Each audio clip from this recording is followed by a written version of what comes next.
Most welcome to Historiespanarna, History Reconnaissance, and the forward air controllers in the Vietnam War. From the very start of the war, forward air controllers played a very important role, beginning already in 1962, with small propeller-driven aircraft and weak radio nets.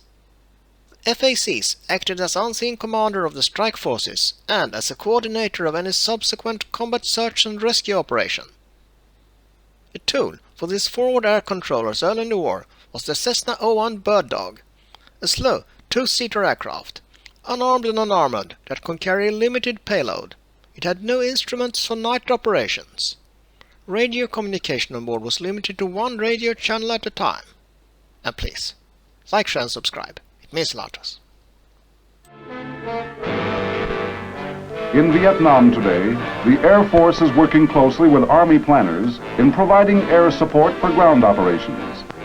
In all kinds of situations, night and day, bad weather or good, air power is being made available to the Army within minutes by the Air Liaison Officer and Forward Air Controller.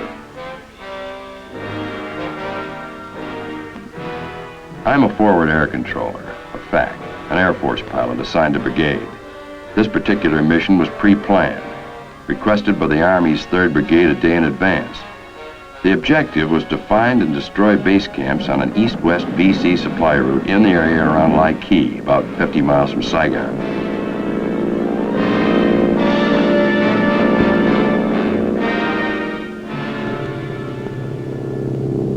Our job, along with Army artillery, was to neutralize a landing zone, what we call prepping, so that the Army troops could get in there with the choppers. Right on schedule at 0840 hours, a flight of 3 F-100s out of Van Rang rendezvoused on station. I filled them in on the location of friendly troops, nearest safe areas, and other details of the site location, and then pinpointed the target with smoke rockets. As planned, the 100s had 10 minutes to work the area before the choppers came in. Time enough to drop the ordnance and then strafe along the edge of the LZ to neutralize anyone who might be lying in ambush and who we hadn't gotten before. The weather had been marginal, but the clouds broke up so that we had no delays. Even with low clouds, the 100s had ordnance which could be delivered very accurately at low altitudes. This was a hot LZ, likely occupied by VC.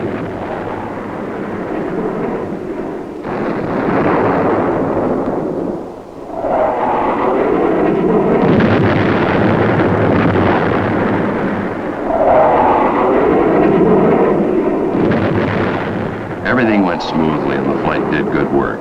No problems.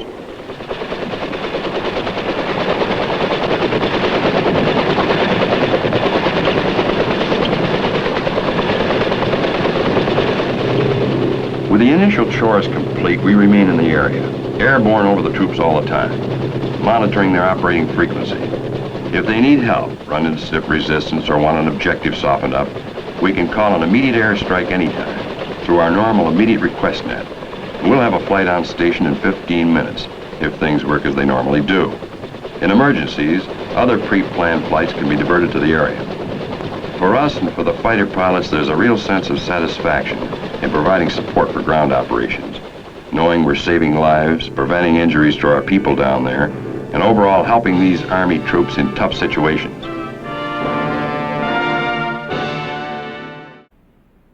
During the second week of April, an O-1 flies over Song Bay in Quoc Long Province, dropping surrender leaflets. Here, 120 kilometers northeast of Saigon, Operation Denver is being launched by the 173rd Airborne Brigade. On the ground, troops sweep through a rubber plantation on the outskirts of Song Bay.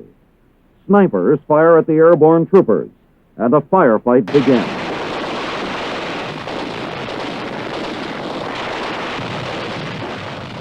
Then, as suddenly as it began, the enemy firing ceases and the Viet Cong break off. The men of the 173rd continue moving up, while medics treat some of the light casualties sustained during the brief contact. As the Americans come up on the village, there is no sign of life. The Viet Cong have withdrawn, and for now, the fighting is over.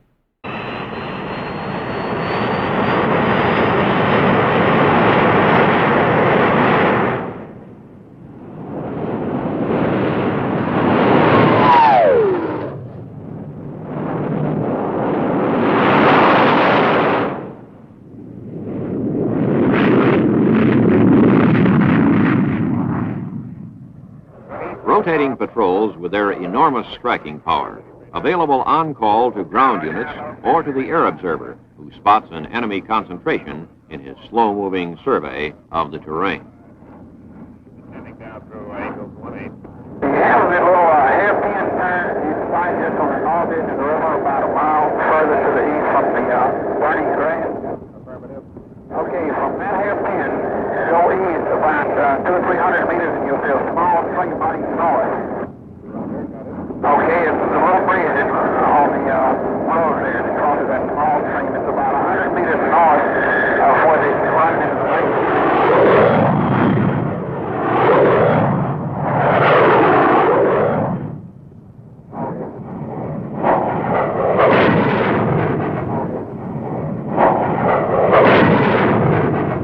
The slow speeds and low altitudes of Cessna O-1 Bird Dog gave it unparalleled visibility of the operating area, and on the downside made it extremely vulnerable to enemy ground fire. During the Vietnam War, 469 O-1 Bird Dogs were lost to all causes, and about more than 200 forward air controllers were killed in action. In 1968, the US Air Force had more than 600 forward air controllers in Vietnam. Then, there were also air controllers in the US Army, Navy, Marine Corps and Allied nations. That's all, folks. Thanks for watching. Please like and subscribe.